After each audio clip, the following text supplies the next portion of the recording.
Has our anti-smoking culture gone too far? So countries like France, cities like New York City, schools like Cal State Fullerton are banning or attempting to ban electronic cigarettes by using anti-smoking laws, when electronic cigarettes actually don't emit any smoke. So let's hear all about that.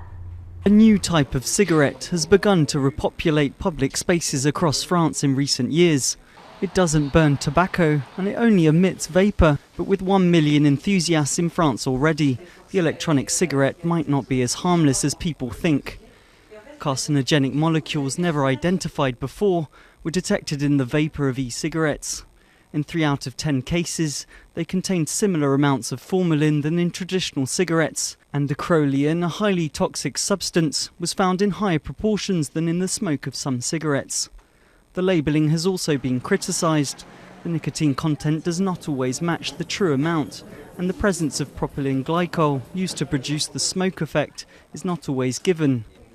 There has been no call for an outright ban as of yet, but some would like to see greater control by the authorities.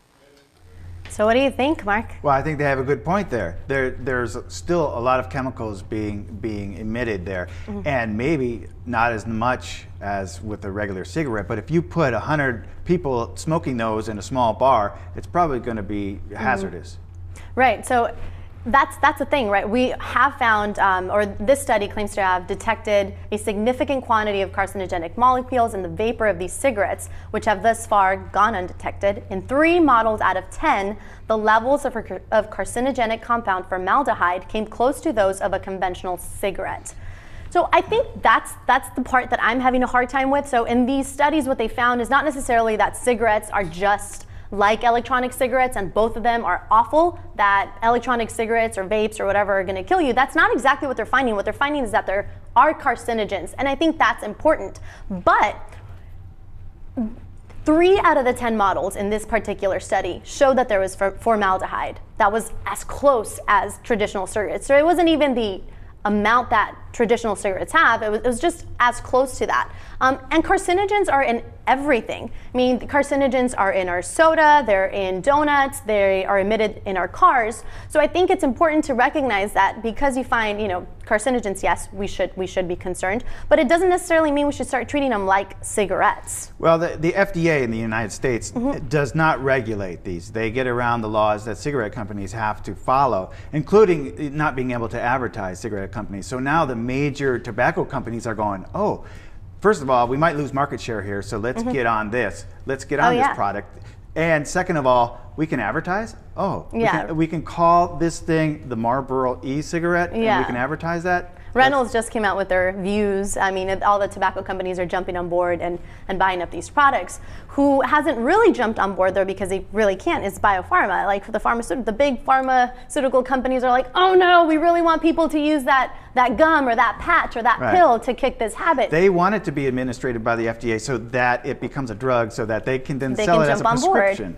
Exactly. So, I mean, I'm not advocating for electronic cigarettes. I'm not condoning them, but I am saying you can't treat them exactly the same. There are tons of studies that show that electronic cigarettes are helping people kick the habit and are far less harmful than traditional cigarettes. Those are just a few that I picked up. But there's no compelling evidence of harm or danger with electronic cigarettes. The relative risks are low. These are all the things that these studies are communicating.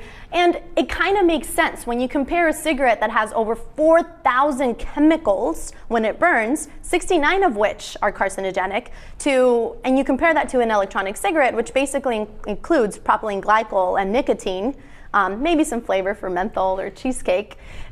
When you compare those, they have all these different flavors, which people have a problem with too, because they say kids might be interested in those. So, fair point. Make it like candy. But the fact of the matter is that even if electronic cigarettes are harmful, which they might be, they're not as harmful as real cigarettes, and they're helping people become healthier by helping them kick the habit. So I say unless we have compelling evidence that they are the same thing, we shouldn't treat them the same, and we should allow people to make an informed decision about what they put in their body.